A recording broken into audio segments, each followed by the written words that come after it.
Coming up on This Week in Space, the top falls off a private rocket in Australia. Voyager 1 resurrects some cool thrusters in interstellar space. And it's going to be all space jokes, all space news, all This Week in Space all the time on this episode. So tune in and don't touch that dial.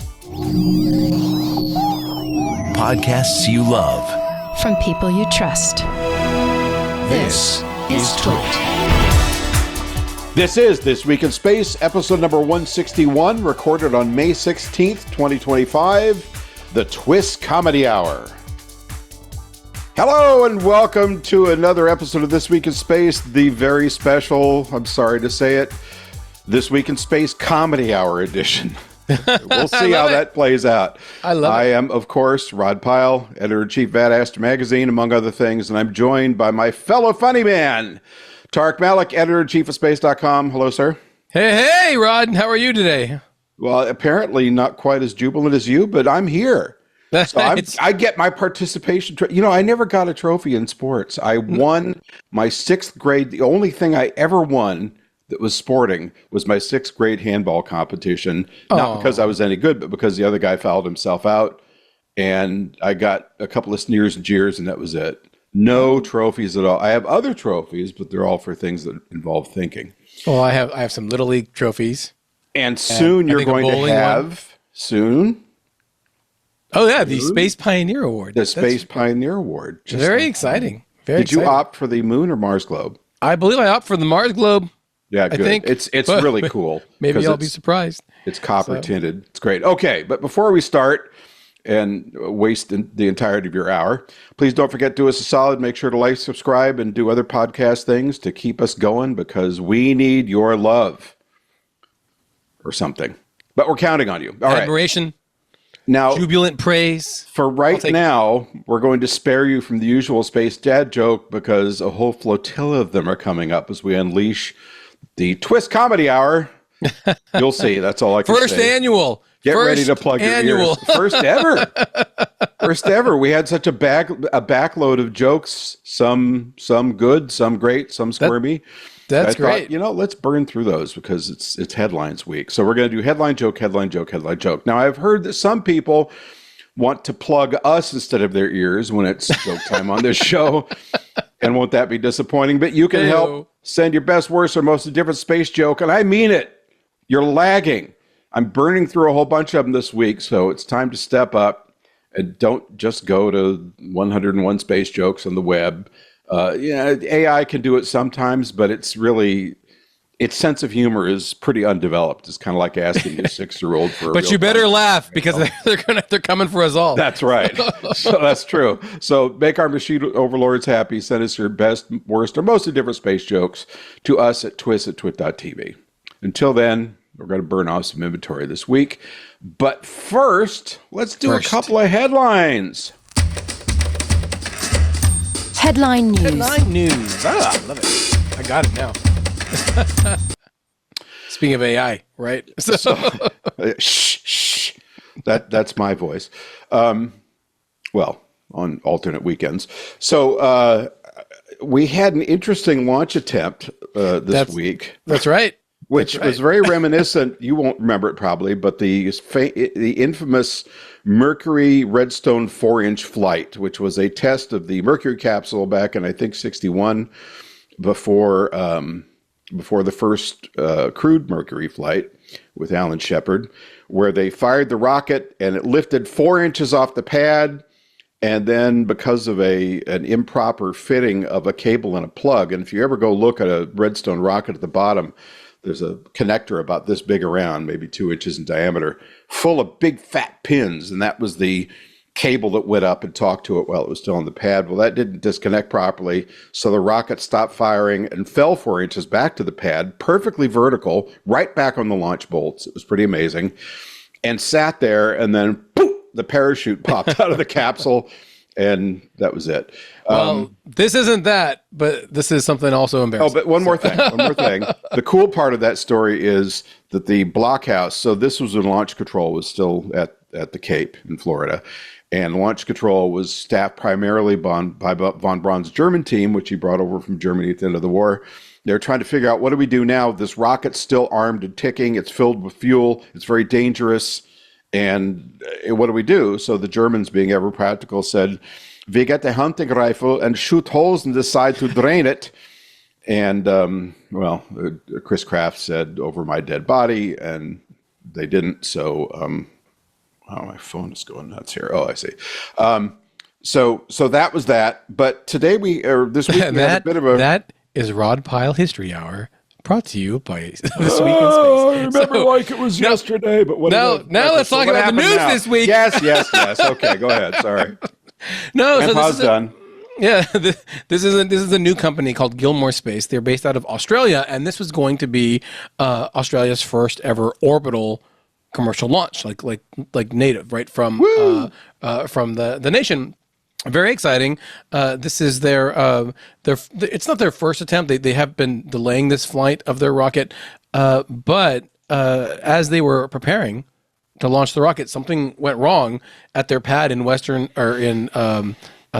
are they? They're in northeastern Australia, and their Ares rocket triggered its payload fairing separation before doing anything. Yeah, on the pad. So basically, the nose cone popped off of their rocket while they were getting ready for launch, which you don't want to happen, right? So you don't want that to happen on a normal thing. So, they say that their payload, which is apparently a bunch of Vegemite, is okay. Are you serious? No, yeah, that's what they say. They say, and I quote, "Last night during final checks, an unexpected issue triggered the rocket's payload fairing." So that's the nose cone popping off. No fuel was loaded, so that's great. No one was hurt, even better. And early inspections show no damage to the rocket or the pad, except to the fact that it has no nose cone, right? So if you're watching our video stream, the nose cone is that pointy part at the end, right? That's the front of the rocket. But Vegemite, I mean, what a way to signal the aliens we don't deserve to continue living. Well, I'm just saying that they say that the payload, the Vegemite payload, was unharmed. Oh, good. In a subsequent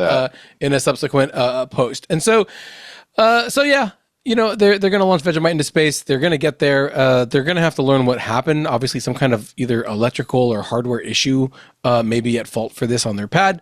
But better it's something like this and not like an explosion or a failure where you lose the entire vehicle if this is your first test flight. So, the calendar is still out for Ares, and they're going to have to go probably get it off the pad and figure out what went wrong, and then prepare everything else later on.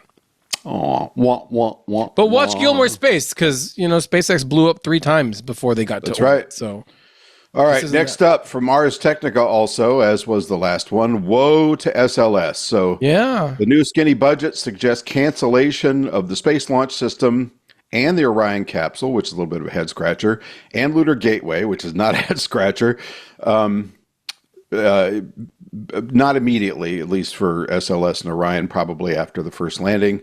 Reactions to this have spanned from, quote, Artemis 3 is the last human mission we'll ever have, to, quote, full speed ahead going commercial. But Congress, of course, overseeing dozens of job-saturated districts, may have their differences with the administration, because they have to agree, at least in the majority. So we're probably looking at a long debate and possible ultimate impoundment by the Office of Management and Budget if this gets stuck, where they can just stop giving out money. So I guess the question marks are, what about Jared Isaacman, our incoming NASA administrator? And what about a possible reboot of the National Space Council, which we really ought to have because it does serve a purpose? Yeah. And what about Lunar COTS? So tell us all, Osage One. This is from a friend of the show, Eric Berger, over at Ars Technica, and I put this on headlines just because I really think that if you're a space fan, like that, you like to follow the nitty gritty of the space program, this is a must read article, because Eric really went through with a fine tooth comb what could happen, what is happening, and what might happen down the road for the Artemis program, for SLS itself, and then also just for a lot of the hardware that's been built already. And it really puts into perspective kind of the weird, I want to kind of say like limbo where we are, where we don't have a NASA administrator, but we have like all these budget things coming down where the NASA administrator usually has to fight for or against. And he talks about how the Office of Management and Budget are leading to budget-driven policies right now for space science that don't actually align with NASA's goals for space science, and leading to things that don't make sense, like canceling the Nancy Grace Roman Space Telescope, for example, or souring on SLS when we haven't even gone back to the moon yet for all of that stuff, and the fact that they've, I think, contracted through Artemis 9, or at least laid the groundwork for that for rockets on it. So it's just a very interesting read, because right now we are in, like you said, Rod, this weird kind of place where the skinny budget came down just recently in the last couple of weeks. Said we're going to cancel this. We're going to put it in favor of something else. They don't say what that something else is. We don't have an administrator to help lead whatever that program or it's going to be. We have parts of a gateway of other commercial moon flights that are all being built. We don't know what's going to happen with that stuff yet. And there are other things like spacesuits that are being built for SLS, Artemis, et cetera, that we don't have ideas about where those are going to be at this point either. Private moon rovers and that kind of thing that then NASA would lease over time. And go ahead. Let's just bear in mind that we are saying and have been saying that we're racing China back to the moon. We have an expensive moon rocket. We have an expensive launch system being completed. We have an expensive space capsule that we think works. And repurposing commercial stuff as it exists at this time, especially with Starship not yet having flown successfully and certainly nowhere near landing on the moon successfully, is very worrisome if you're going to stick with that, which is why I think they've been talking about, well, maybe we'll pivot to Mars. And it's worth mentioning that there's talk of repurposing pieces of Gateway for a long duration Mars trip. But I don't know if I'd want to be that astronaut sitting on we saw that with Orion hybrid tech. Yeah, we saw that with Orion, right? From the shift from Constellation to Artemis, they kept. That's true, but they were both going the same place, and they weren't going to be in space for 7 months. Yeah. So the takeaway from this piece by Eric is about like what happens to the Artemis program, and you mentioned this, I think, at the get-go. He suspects that most likely NASA will revisit the COTS system. That's the Commercial Orbital Transportation System, the one that they created back in 2004, 2005, something like that, to say we're gonna use commercial rockets to deliver cargo to the space station, then do astronauts, which is what we use with SpaceX Dragon and Northrop Grumman's now Northrop Grumman's Cygnus. It was orbital ATK, I guess, at that point, or just orbital, right back when that came out. That he envisions that they're going to go back to that plan because it worked for them and try to use that for the moon. And whether or not that will solve their problems, whether or not that they can get things cheaper and faster, still remains to be seen, just because of where all these companies are now. But that could be a playbook that they can open up again and say, hey, this worked last time. Now let's use it for the moon. Let's use it for Mars, etc. Especially if they're going to cancel Mars sample return. We didn't talk about that, but we did talk about it with the budget. They say, hey, maybe we can do commercial stuff or just send people there too. So. All right, we need to go to a break. But before we do, I have a question for our lovely listeners. I recently I do radio on WGN Chicago once every month or so, and recently expanded that footprint to, I think it's WABC in New York. And one of the things that came up was, and that we've been doing on the Chicago run, is doing movie conversations. So we've done a few of those on the show, but what these specific things are is looking at movies and sort of extracting what's good and what ain't so good about the science of the movie and comparing a new movie to an old one. So if that sounds compelling, please send us an email at twis.tv. If that sounds revolting, please send us an email at twit.tv. Let us know what you think, and we might listen to you. All right, we're going to go to a break. We'll be right back. Keep those cards and letters coming, as they used to say. So here's a cool story from space.com. Thank you, Tariq. No, you're welcome. You're very welcome. Voyager lives on. So due to, as I understand it, they're planning to do maintenance work or upgrades on one of the big dishes. I presume Goldstone, is it? I'm assuming it is, because they're what do you call it? Reviving, restoring, fixing. They're upgrading. They're upgrading. Upgrading it. Yeah. So to do that, they wanted to make sure before they did that they had the backup thrusters on Voyager working, because the primary thrusters, apparently there's some concern about fuel line pressure and buildup and corrosion and so forth. So they fired recently the backup thrusters, which hadn't been used since 2004. Yeah.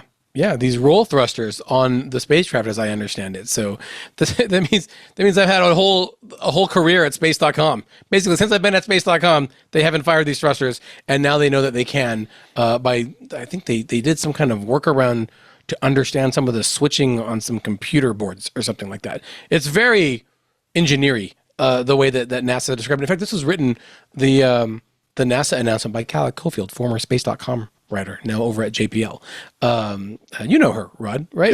Yeah. So, but people don't know, and you're a first-time listener, the Voyager 1 spacecraft launched in 1977, so an entire Tariq ago, and because I was also launched in 1977, but it launched now. It's out in interstellar space, like 15 billion miles away, something like that, and for the last 21 years, it's had only one set of these roll control thrusters. They really need that roll control to be able to make sure that it can stay pointed back at Earth and send back its data, such as it is, because it is 48 years old now.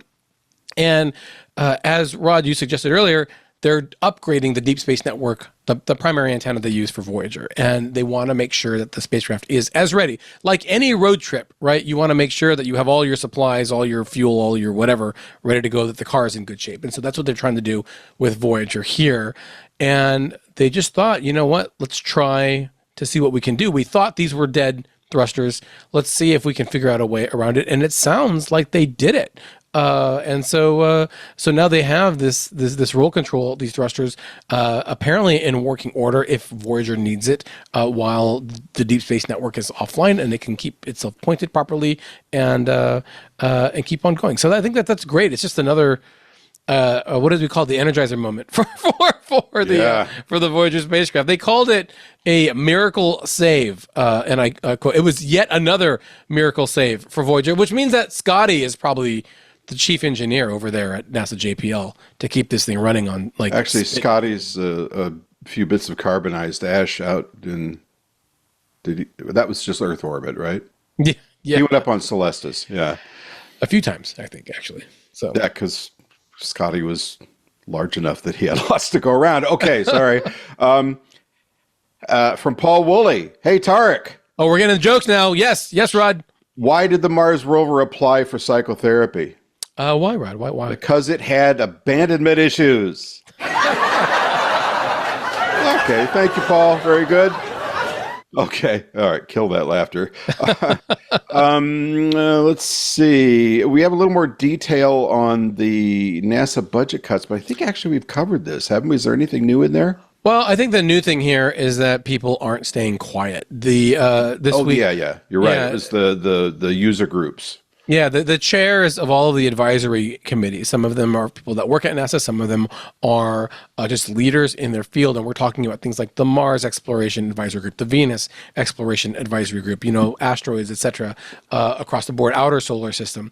They all basically joined together to file a memo to the government to say, hey, look, these budget cut plans are crazy, that they're going to cede, and I quote, our position of leadership to other nations in terms of space exploration if they go through. And it was a statement that the planetary science division's chairs gave to NASA. So it's an open letter to say, like, you need to cool your jets and take a better look. It's not just about cutting money. They really need support from the community, from the public, to say this type of science is important. That abandoning, like you just said, things like the Mars sample return mission, which they're talking about canceling, will allow other countries like China, which they name check, but there are other space powers out there that are rising, to basically fill in that gap, make whatever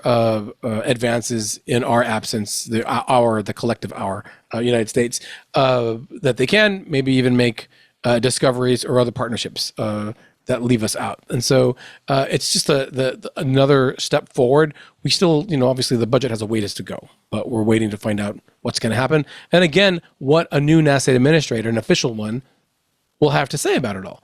because they're the one that's going to get this budget and have to live by it for the next year. So. And as one of the advisory group leaders said, this is eating the seed corn, presumably, of NASA's space science, which I think, isn't that what happened at Roanoke? Wasn't that the colony that disappeared early on in the settlement of the U.S. from... I thought it was ghosts. No? So, aliens? Okay. Well, hey, let's turn back to Paul Woolley for a moment. Hey, Tariq. Yes, Rod. What's the most overused phrase at SpaceX? I don't know. What is it?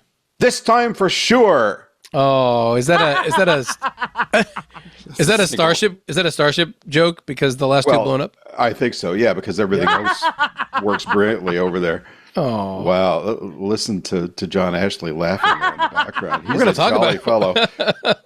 That's a direct quote. It's an open mic right there. That's definitely not a sound effect, everybody. Yeah, that's right. That's right. Oh, that's even better. Oh, now we have bespoke sound effects only for us. Okay, let's package that and sell it for some extra revenue. From space.com, the Texas Mars Act to modernize JSC. So Texas governor is suggesting $1 billion of investment to upgrade and modernize the Johnson Space Center. This includes mission control, the neutral buoyancy lab, the food labs, and so forth. And I have to tell you, having worked there for a couple of years, the place can really use it. I was on that show I was telling you about, Chicago, the other night. We were talking about the movie The Martian. And if you remember in The Martian, they go to JSC and they go to JPL. And when they drive into both places, the exterior is fantastic with big swooping, cool, spacey metal structures. And the interior is all cool, indirect light and all this stuff. And that ain't what it looks like, especially JSC when you go there. I mean, it's built in the 60s when we had a robust space budget. It has not been upgraded much since. I mean, obviously important things like mission control consoles and stuff, but the general facility looks kind of like an office park from 1965 because that's what it is. Yeah. And as I think I've related on here before, in 2010, I was there doing some work in the back room of the mission control that was there for the Apollo and Skylab and early shuttle. And I was having to do some tweaks on a computer there. And I'm looking at this thing and I went around the back. In 2010, it was a 486SX. So for those of you who love computers, you know that thing barely worked when it was new, much less that old. So they can really use the investment. The question is, A, are they going to get the money? B, where is it coming from? And C, what are we upgrading it for if they keep cutting the budget? Yeah, exactly. Yeah. This is, by the way, I think a quick correction. I think you said Texas governor. It's actually Texas Senator John Cornyn. Okay. So it's federal money they're looking for. Exactly. Yeah. So this is it's federal money, and it's called the Mission to Mars Act. Mars is not the planet Mars. It is the Modernized Astronautic Resources for Space. That's exactly because we do love us some acronyms. Yeah, and so this is interesting. I think that Rod Perlman was telling me earlier. I think that he's one of the two signatories.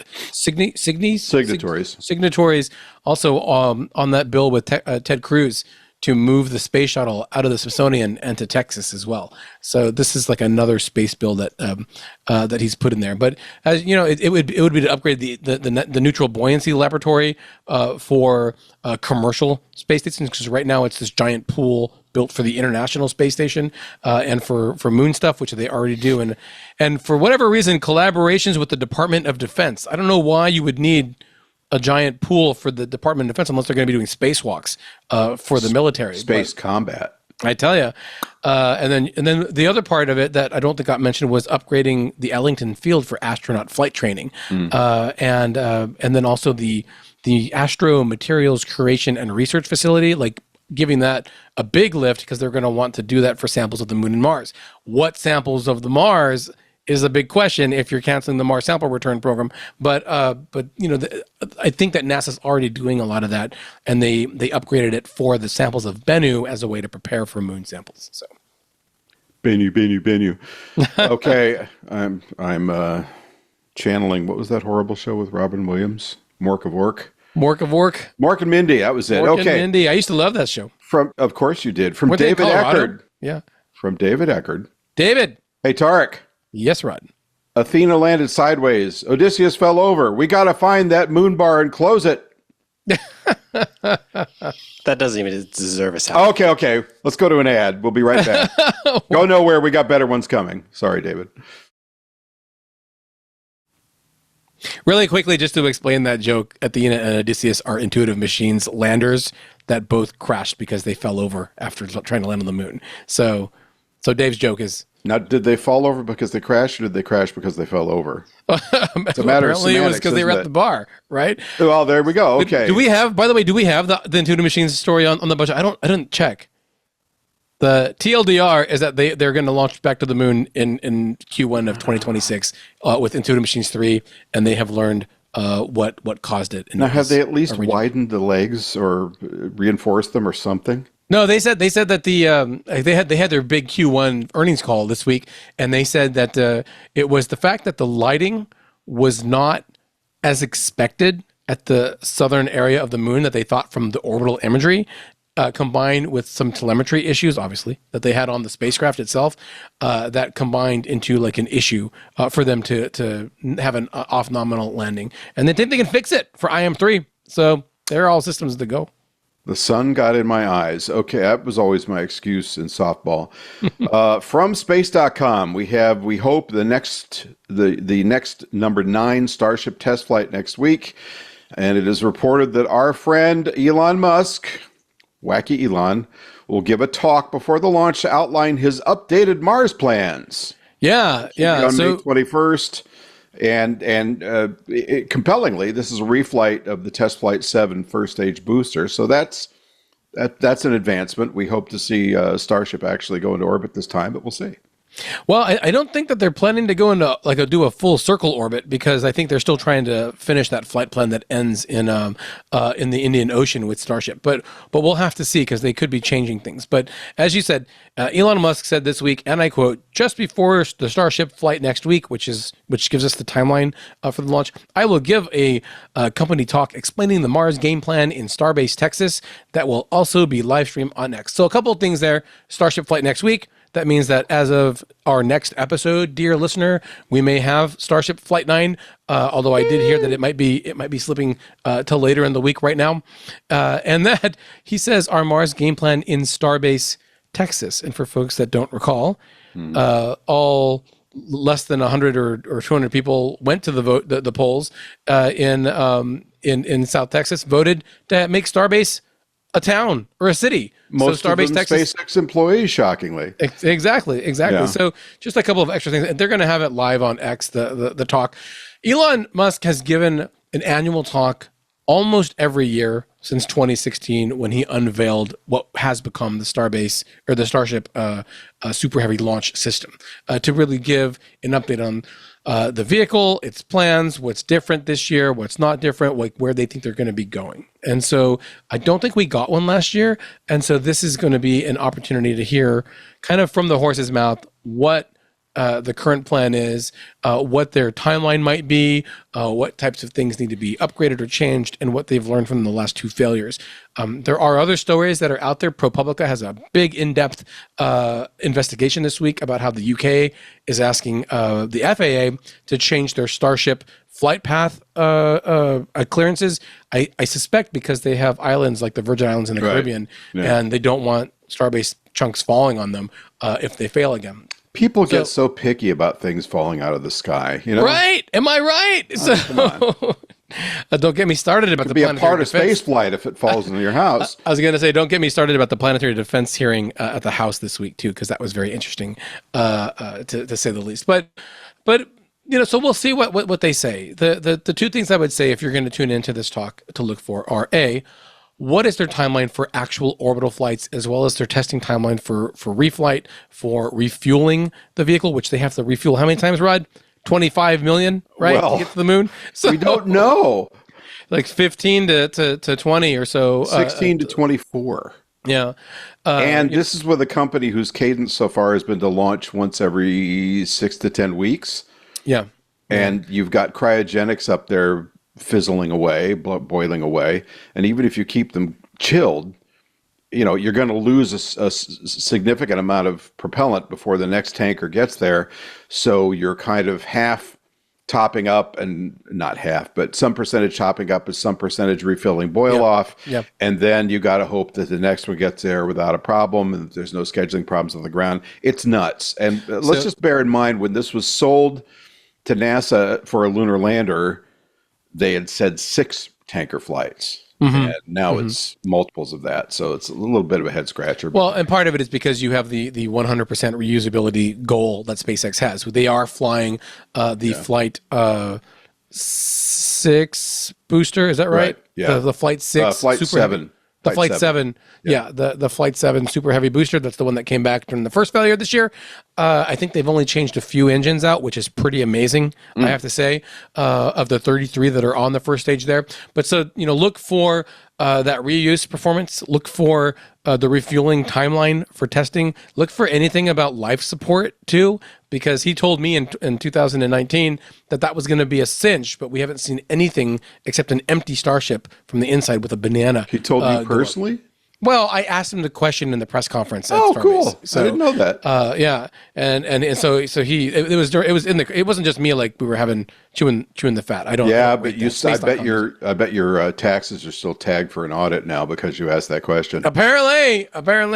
So look for those things, and then also like about docking because they're going to have to rendezvous with Orion somehow. So, all right. From Hector, no last name. Hey, Tariq. Yes, Rod and Hector. Why did the rocket scientists give up on fusion propulsion? Why? I don't know. Because he had no commitment. Oh, I love it. That's good. That one hurt me below the belt.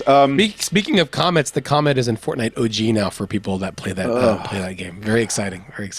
So I have a video of it coming out on Space Round Plays later on. Yeah, but not on this show, thank God. Okay, from space.com. How shocking. The end is nigh. Look out. So it's all going to be over a little sooner than we thought. We apparently now only have 10 to the power of 78 years left in the universe as we know it, instead of the previously calculated 10 to the 1100 that was from 2023, so not a very old calculation. And this is measured up to the final end of the last white dwarfs and neutron stars, the graybeards of the universe. It has something to do that makes my brain hurt and my cells begin to die with the cessation of Hawking radiation due to the effects of space-time, not just local gravity. Yeah. Yeah, it's the ultimate end of the universe. Cash your 401ks out now. There's no reason to wait. Let's party like it's 1965 because the end is coming. I love this theoretical, I'm a spaceship person, so I actually don't understand, let alone wrap my head around a lot of this stuff here. But this was a story that we saw come down from, I think I'm going to say this wrong, Heino Falke.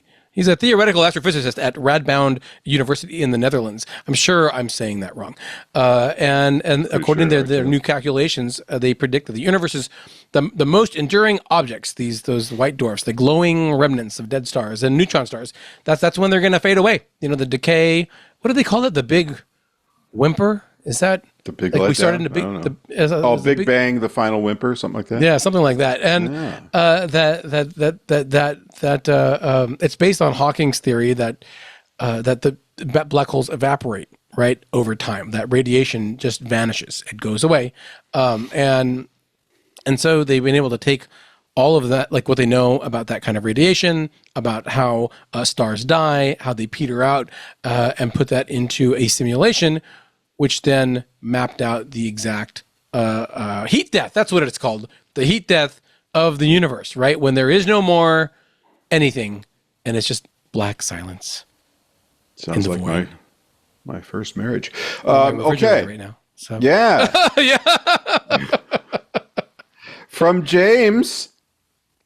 But just really quickly, TLDR.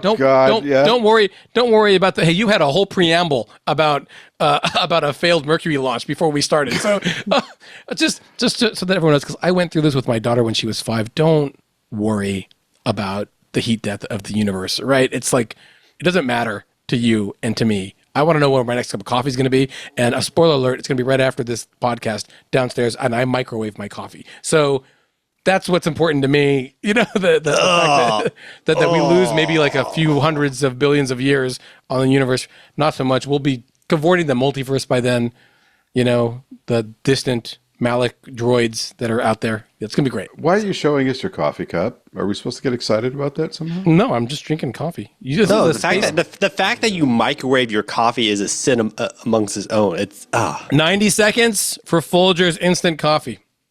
I have you no drink patience. Folgers instant? Yes. Oh my Lord! All right, I'm done with this podcast. I don't even measure it. I just pour it straight into the cup. The only time I ever drink that stuff has been Sanka on Central Pacific Islands, where they have nothing but instant coffee and sugar water and Cremora. That's it. Not Folgers. No, not Folgers. Not Folgers. You're right.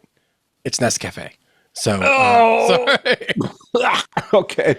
Well, hey, you're suited to be an astronaut because they have to drink instant coffee too. All right, we're just about time up. But from Anonymous, hey, Tariq. Yes, Rod. God, are you getting tired of answering that question? Why did Saturn's name stick? I don't know why. Because it had a nice ring to it. Beyonce would be proud, right? And John's not even stirring. He's No, just sitting I'm there still staring shocked at the by the fact that somebody drinks instant coffee. It's revolting, isn't it? It is. I'm surprised we haven't had Adam weigh in on the chat. All right, Hey, I know. Yep. Hey, Tariq. Yes, Rod. Let's go to a commercial. We'll be right back. Okay.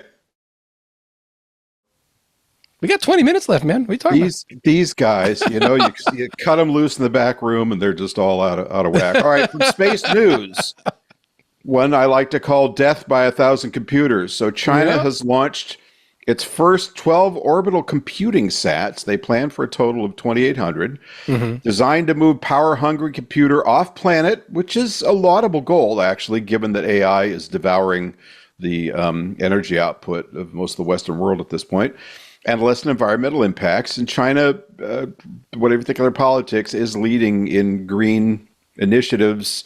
It's a little hard to suss out exactly what they are and what depth they go to because it's all state-run media, but they're doing it. So these will feature AI capability, up to 100 gigabits per second of bandwidth from the ground via laser. And it's a collaboration between China's space program, CASC, and AliBaba and the region that AliBaba is located in. Now, I remember when Musk and who's the guy that runs AliBaba? I forget his name. Kind of interesting looking guy. I do not know. Anyway, he had a summit with the leader of AliBaba in Shanghai, which was not a good idea from the beginning because, of course, you're playing in the home of the home team. And so every time Elon said something extremely intelligent, and he was very good in this talk, there was dead silence in the room. And every time what's-his-name said something about AliBaba, like, I call AI AliBaba intelligence, the crowd went wild. So it was kind of a wacko talk. But anyway. Is that the one where he danced? Is that the meeting? No, he was Elon Musk danced. No, he was dead serious in this thing. And actually, I have to say, it's funny. His news bites often come winging out of left field, and you're kind of left scratching your head and like, can somebody, put a sock on this guy? But when you listen to his longer talks, not about Doge, but about SpaceX and space in general, except for the one where he talks about, the sun's going to eat Earth, so we have to go to Mars, and conveniently leaves out that a couple 100 million years from then, the sun eats Mars, and then you got to go live on Jupiter, but whatever. But in this talk in particular, he really held his ground, and AliBaba, Jack Ma of AliBaba was completely overmatched in my opinion, but you sure wouldn't have guessed it from the reactions of the crowd, who were stony silent. But anyway, so this is kind of a big deal because this puts China in the front seat for big AI. Yeah. In some ways. This isn't surprising to me because we've actually seen a fairly robust embrace of high-tech computing in space by China for past launches. They launched quantum computing satellites into space, quantum satellite communications satellites as prototypes for studying. And so now this new constellation, which actually as I understand it, these 12 satellites are the three-body computing constellation. That's what the name of it is called. Built apparently by the commercial company ADA Space, which released some details, and then of course to the China Aerospace Science and Technology Corporation (CASC) that you mentioned earlier, and other partners, and so. They have been really trying to push. Now, this constellation eventually is going to have like 2,800 satellites into it with advanced AI capabilities, which I find like really scary, depending on what those are, because I just recently read this week the AI 2027 report, which I don't recommend anyone read if you don't want to fear the immediate future of our AI takeover. But it's real serious stuff. It's about how how AI agents that we talked about on the show earlier in a previous episode, are advancing at a clip. But this shift of computing power into space, I think, is interesting because, as Rod and I were talking, I think on a previous planning call, AI computing takes a lot of power, and there is limitless powers of the sun up in space where you just have to be up to have complete direct line of sight all the time, and you can have continuous sunshine all the time. Whether or not that's what they're hoping to leverage, I think remains to be seen. But I mean, the environment is there, and also one of the satellites does have a cosmic X-ray polarimeter to detect and identify transient objects like gamma ray bursts, which you don't want one of those aimed at our planet either. So there is some other science being done by this, at least on these first 12 satellites. We'll see if they continue that trend on the rest of the What's 2,800 minus 12? 2,378. Oh, I did that young man a math participation trophy. No, okay. I missed it. Let's move on. I think I was off by 10. Hey, keep those cheers in the palm of your hand because Ken Kramer has set us a stellar space joke. Hey, Tariq. Ken! Yes, Rod. Did you hear about the guy who was charged $1 million to send his cat into space? No, I didn't hear. What happened? It was a cat astrophy. Oh, no. Yeah, that's kind of an oh no. Okay, from Space News, our friends over at Space News, Starlink hits profitability. How about that? Yeah, I mean, kind of everyone loves the internet. Yeah, this is a press release, an announcement from Nova Space. Which is an analysis group, right? Yeah, they're a space analyst group. They have estimated that SpaceX, based on their study, has generated an estimated of $11.8 billion in revenue from in 2024, with Starlink overtaking its space transportation office. So that means that this is the first time that the satellite internet business has outstripped their launch services business, including crewed flight with NASA, since they started, which is pretty amazing. I mean, they do have 4,000 plus of those satellites in space right now. So it's not surprising that's a bulk of it. In fact, I think they launched. They have more. Is that what you're saying, John? So they have been launching these satellites over and over again. In fact, they just recently put out a video about how they're building something like 1,000 or 100 dishes like an hour or something like that from a factory or a day, which just seems mind-boggling. But they have a business model that is clearly working for Starlink.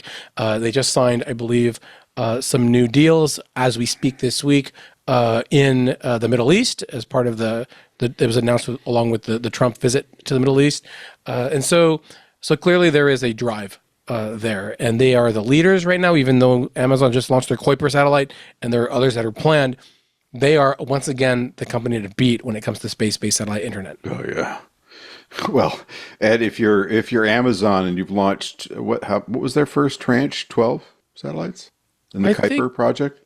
I think it was in the 20s. No, 22. Yeah, something like that. But I mean, it's a steep hill to climb when your competitor has thousands. But God bless him for trying. Yeah. Hey, from Sherry Shen. Hey, Tariq. Yes, Rod. What is a lazy guy in space called? I don't know. Is it Tariq Malik? Because that would not surprise me. So no, it's a procrastinaut. Oh yeah, I love it. That's a good one, Sherry. Oh come on, Ashley. That's the good laughter. Well, that's true. That guy's having a good time. But it's just one guy. Where's the crowd goes wild? Okay. Hey, we have two guys. Thank you, John, for that contribution. All right, let's go to one more ad, and then we're on the home streak. Stand by, everybody. From our friend Leonard David, the Dean of Space Reporters, might we be saving Viper? Viper is a lunar prospecting rover, which, for those who may not remember, although I'm sure you probably do, was scheduled to fly on a private booster as part of that whole program.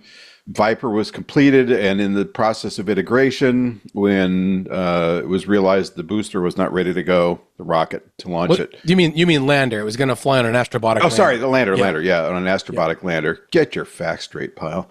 And so instead of saying, okay, we'll wait, or hey, let's switch rockets, NASA, for some head-scratching reason, said, yeah, okay, we'll cancel it.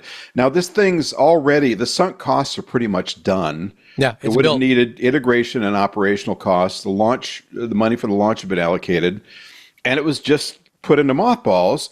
They had talked about, they being NASA, had talked about, okay, we'll break it up and we'll sell the bits of it to other companies, and they can do what they want with it. And the other companies were startlingly silent on that idea. So then they said, okay, other companies, give us your ideas for how to launch this thing. And I think a couple of suggestions came in, but it hasn't been the kind of response they usually get from industry. Go. Yeah, they put out an RFP to basically lease or sell off the actual rover to someone, and then they would come up with a business plan to get their investment back, probably by selling data to NASA, etc. From it. And now it sounds like they're looking at ways to try to save it. You know, it's the Lunar Volatile Science Part. Wait, what's it called? The Volatiles Investigating Polar Explorer rover. It's gonna dig for water ice on the moon South Pole. Right. And so it sounds like they had this plan in place about where they were trying to get people to launch it to the moon, but NASA wouldn't have to pay for it. And now they're looking at other ways to try to figure out how to get Viper to the moon. They have a statement that says the agency will announce a new strategy for Viper in the future. And so we're looking to figure out like what that's going to be. So $450 million in this rover. To say I have probably inordinate amount of affection for this program, just because we haven't had a lunar rover from NASA, well, since the lunar rover in the Apollo program. And it was time, especially because it's going to be a prospecting mission. It was going to go drill into the surface, say, hey, I found water, like we keep saying we have up here. Water is good. We can use it for a lot of things. It makes the solar system your background because we can make fuel from it and blah, blah, blah. So it's going to go find us water ice. And of all the things to cancel, this seemed a little short-sighted. It's weird, right? Because, and also, like you said, it's built already. Yeah. They said that they had just finished building it, and all that they needed to do was do all the shakeout, bakeout tests, all the final, like making sure the stress test that was all ready to go. And people were just blindsided by it. And it was because Astrobotics, it's not Peregrine, it's the other one. I don't remember the name of it now. Griffin. The Griffin lander wasn't going to be ready in 2024, and they said it's going to cost too much. It's going to cost too much in delays, more in delays than it would cost to wait. And so they're just going to cancel the mission. Is odd because that's basically keeping the people on probably half-time payroll while they're waiting to participate in the program. So I just, it's a little bit like in the first Trump administration, when the executive branch is trying to cancel an instrument on the space station that had already been installed. Its only crime was looking back at Earth. I think it was a climate monitoring thing. Mm-hmm. It had a $1.8 million per year budget. And they're like, no, we got to cancel that. It's costing too much. And that's the coffee creamer budget for the White House. Or I know, right? Golf. It's like, guys, just don't go play that golf game. And that's a lunch. That's a lunch for like a foreign visitor, Yeah. Or maybe just the air that goes in the tires of that jet they're going to get. Okay. Hey, thank you, Lottie Jones, for this one. Hey, Tariq. Yes, Rod? Why don't cell phones work in space? I don't know. Why don't they? Because it's 0G. Oh, no. Oh, John laughed. No, that's good. That's good. That was a forced laugh. That actually don't. What? No. I thought that was pretty No, good. that's really great. Don't tell Nokia though, because they just paid like how many millions? No, to it get was it. actually a good joke, right? I'm just pulling. I'm just yanking your teeth. I found what I guess would be a 1G phone the other day. I was rooting through my drawer of abandoned technology, and I found an iPhone 3. Wow. In pretty good shape. Now, I don't know if it holds a charge anymore. I didn't try to boot it up because I don't have a charger that'll work, but it's. I still have a BlackBerry. Oh, my God. I still have my BlackBerry. I thought you were about to say it was one of those Nokia brick phones. Those things are. Okay, I have that. I have 2 Motorola, droids with keyboards. I have 2 Blackberries. I have 2 Motorola Razors, one purple, one silver. And somewhere I still have my Danger Lab Sidekick, which was my favorite of them all. Oh yeah, Because yeah. I had that the Sidekick. screen it was the original one, so the screen twirled and popped up. Very satisfying. Nice. Then you had cursors and keyboard and all kinds of stuff. My first one was a Nokia. I left it in the car, and it turns out that when you do that, the LCD screen turns black, and you have to get it replaced. So.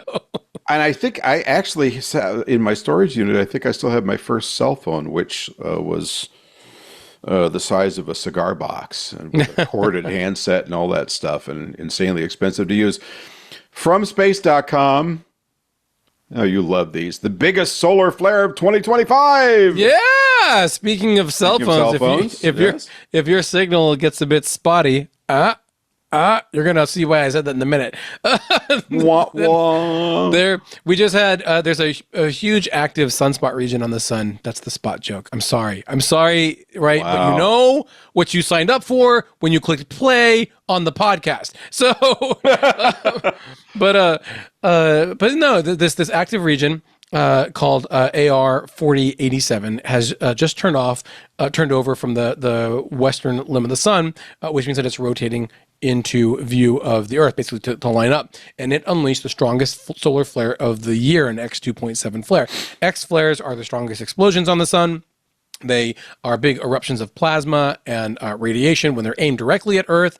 They can also be accompanied with a coronal mass ejection. That's a massive eruption of solar plasma that sends these charged particles to us, creates great and amazing solar, Northern Lights displays. Amazing. Yeah. A year ago, as of recording this, there was a massive influx of these events, and like we saw amazing auroras all the way down to like where I am in New Jersey, and I think even down to like Texas and stuff like that. It was crazy. I actually, if I may lodge a slight correction here, they create amazing auroral displays because if it's in wintertime, it's the aurora australis, and if it's summertime, it's the aurora borealis. Correct? No, Rod. Isn't it weighted towards the pole that's facing the sun? I know a thing that Rod doesn't know, and it makes me so happy that I'm going to stretch it out.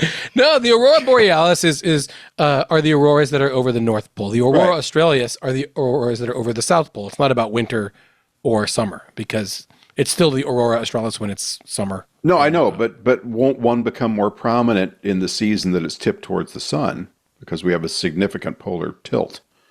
Axial tilt. No, it's come down. When you look at the maps, it's coming down from the North Pole. Those are the. I get that. They didn't lap the Earth and come up above the Earth equator, and the auroras are happening at both poles at the same time. Okay. Hey, Jammer B, you're smart about this stuff. It's not the direction, Rod, of the tilt. It's the fact that it's all getting folded into the poles. Anyway. Oh, actually, there's another problem I just thought of. You don't see them at the North Pole in the summer or the South Pole in our winter because the sun's up all the time. That's why they're less prominent. Oh, good Lord. Why do TLDR, we could get a big spike in auroras from the sunspot in like the next few weeks because that's when the sunspot will be aimed right at Earth. So I can't believe I just went through that whole rigmarole. And I've been there. I've looked at the sky at midnight and seen the sun cresting the horizon. Okay. From Sherry Clark. Sherry. Hey, Tariq. Yes, Rod. Why did the moon stop eating? I don't know. Too much cheese? It was full. Oh, I love it. Whoa. Okay. All right. Yeah, that's a good one. Whoa. That's solid. I think John's out of sound effects because we're getting live. Yep. No, I'm just trying to add a little variety because do people really want to constantly hear things like this? Just like, no. I don't think people with all the jokes we're getting. I don't think they even want to hear the jokes, honestly. I like this joke. I want to hear the jokes. I think this is fun. I don't know what the listeners online think, but I'm having a good old time. So. Well, I'm glad you're easy to please. That makes my life a lot easier. Okay, speaking of auroras, we have images of the first auroras on Mars from the Perseverance rover. That's cool. Well, just to be a little nitpicky, it's not the first images of auroras on Mars. It's the first visible light auroras on Mars from the surface of Mars. And this actually comes from the Perseverance rover, right? I stand corrected. Okay. No, but it's really exciting because it means that potentially an observer on the surface would be able to see one way or another these auroras too. It's not just something that we're seeing from space, like the Mars Reconnaissance Orbiter, or some kind of computer eye. But these are photos that we're seeing right now from the Jet Propulsion Laboratory, from the Perseverance rover, where you see on one side, the auroras show up as green. So one side is kind of more green than the other. That's the auroras themselves. And this happened in March 15th of 2024. And they, I guess, mined it out of the image data when they were doing studies. This is how they found it. And it was from a CME. We were just talking about the coronal mass ejection that reached Mars, and it triggered these auroras. And so they were able to detect them from the surface of the planet for the first time. They said it's an exciting discovery that opens up new possibilities of auroral research and confirms that auroras can be visible to future astronauts on the surface of Mars. You know, when we retire on Planum Meridiani, you know, using Opportunity as our coaster, right? As we drink our beers in our spacesuits or whatever, Wow. Rod, we can marvel at the auroras on the surface now. You know, Thanks to this. I'm going to enjoy watching you put your visor up to take that first sip of your beer, and then I'll watch your eyes pop out of their sockets and your mouth turn inside out. like Total Recall, like Arnold Schwarzenegger. Yeah. Hey, Tariq. Yes, Rod. From Mike Jeter. Why did the moon run out on its bar tab? I don't know why. Why did Because the it moon was down to its last quarter. That's good. So Okay. Yeah.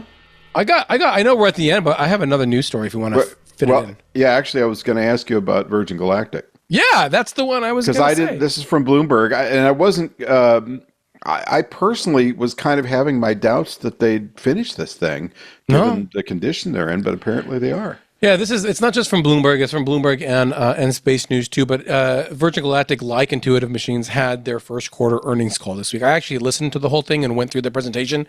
And I added Bloomberg and Space News here because they both hit on two different aspects of what's going on at Virgin Galactic. You know, we talked a lot about SpaceX and how they're launching private astronauts into orbit. The next one, AX4, is going to launch in June with India's first astronaut, Poland's first astronaut, Hungary's first astronaut, and Peggy Whitson, astronaut extraordinaire. We've talked about Blue Origin, which launched Katy Perry famously, along with others, to space just last month as we're recording this. But Virgin Galactic hasn't been launching anybody anywhere for the last year or two. And that's because they stood down from their Spaceship Two flights in order to build a new fleet of ships called Spaceship Delta. Excuse me, but did we ever hear, I suspect airframe-ware, but did we ever hear why they were replacing? Well, Spaceship what Two? they say is that they want to go directly up to scale, that they want to have a version of Spaceship Two that is more robust and can fly twice a week, right? Not once every few weeks or something like that. And same number of passengers? Same number of passengers, but they're Excuse me. Citizen astronauts. Citizen astronauts, yes. Yeah. So Spaceship Two can seat up to 8, 2 pilots, 6 passengers. They have been flying 4 passengers or ticket paying people or scientists at the time, and so it's going to have that same kind of crew size. But the whole idea is that this plan for their new Delta ships, and I think they're building a couple of them, is that they're on track and they're going to start their initial flights of the first one in early 2026. So they're on track with the ships. The first launches would be in summer of 2026. The first passenger flights, if everything checks out, would be in the fall of 2026. So that's really important for them because they need to get cash positive. They have been in the red for the last several years with money coming in from investment while they spend it on building the ships themselves. That picture apparently is getting a lot better now. They were in the red less this year than they were year on year, but they really need to get the money from ticket sales coming in. And ticket sales will reopen now in January or at least Q1 of 2026. why you might want to think about, maybe think before you book that flight is because the ticket price is going to go up. Mike Moses and team said that they're going to raise the ticket price from the $600,000 per seat that it is now to something, quote unquote, that is higher, and they're going to sell the tickets in batches at rates determined by those passengers in those batches. So that suggests that the tickets will be higher. Also, that the price might be variable. They didn't say this, but it seems like they could tailor the ticket price to what the people in those batches are able to afford. Something that I suspect, and I have zero proof to this, but I do believe that Blue Origin doesn't say how much your flights cost because they tailor it to what the people are bidding on at that point in time. Because they had an auction for the first flights, and I think everything is based on that. So I don't know. I could be wrong. Someone at Blue Origin leak me some files. Tell me how much the tickets cost. Let me know. So I do know you got to put $150,000 down just to ask to try to find out how to show you're serious. That much, right? I mean, your family doesn't need a house to live in. You just have to have it. That's all in the house. I'll sell that part of the house off, right? So yeah, there you go. I mean, that's probably what you paid just to get your kitchen fixed. Hey, from Scooter X, thank you, Scooter X. Scooter's listening now. Yeah, what do you call an alien with 3 eyes? I don't know. An alien. That's good. That's a good one. I like it. I like it a lot. So I have a coffee confession to make myself. Yes. Yes, Rod, tell me. I Rod. do drink Starbucks Instant because if you go to Starbucks and get theirs, it tastes like burnt dog hair. But if you get their instant and concoct it properly, it actually tastes, to me anyway, a lot better. Well, I do still make real. You know why it tastes like burnt dog hair, right? Because it is burnt dog hair. Well, no, how they actually brew the coffee there, they actually kind of like burn the beans. Why? And so that's just a roasting process. It's bad. It is bad. It's nasty stuff. I think, what did I finally buy? I think it's called Volcania or something. Some weirdo overpriced brand of beans that you can grind yourself and all that. But I just, in the morning, it's like the idea of actually getting beans, grinding them, sniffing them, having that Maxwell House moment where you sit at I used to work in commercials, and I always loved, we'd have these kitchen sets that we build, and you're banging all this light in the window as if it's the morning. And of course, none of our kitchens look like this because they're perfect and they're clean and the curtains are brand new and all that. And you'd always have some 26-year-old mother with a 14-year-old kid, and you're doing the math in your head thinking that doesn't work except in certain states. How can that be? So yeah, it was a very strange concoction of middle America, but hey, that's the commercial business, lying for your benefit. Any comments, John? This is your big chance. Stop drinking instant coffee. Anyways. Fair enough. And don't microwave your coffees. I could just make a pot of coffee. I ran out of regular coffee. I went to the supermarket and I forgot to buy more regular coffee too. I got to buy more. So yeah, but when you say buy, are we talking Folgers here? No. I usually get like a Zaragoza from Whole Foods or an Ethiopian Yirgacheffe. I like that. That's really good coffee. Have you ever drunk the coffee that is supposed to be so good because it goes through an animal's digestive system? No, I'm not that interested in I think it's a fascinating idea, but yeah, poop coffee is kind of... It's the poop coffee. The some kind of cat or something eats it. It's a civet cat. Yeah, right? it poops it out, and then they take the beans. And they maybe wash roast them. the bean. Yeah, they wash them, I'm pretty sure. You know what? I think it's time to wrap up the show on that conversation. Well, I'm going to try an experiment, because in extended space flight, you won't have civet cats. That's right. So I'm going to eat some coffee beans. I'm going to eat some coffee beans tonight. And then in the morning, I'll prepare them and let you know how it goes. Okay. Hey, on that note, say, let's end on a high note. All right, Don Pettit, written up in the New York Times this week about his amazing space photography and everything. Everyone do check it out. Ken Chang wrote that story, and if I find that, I'll put it in our rundown.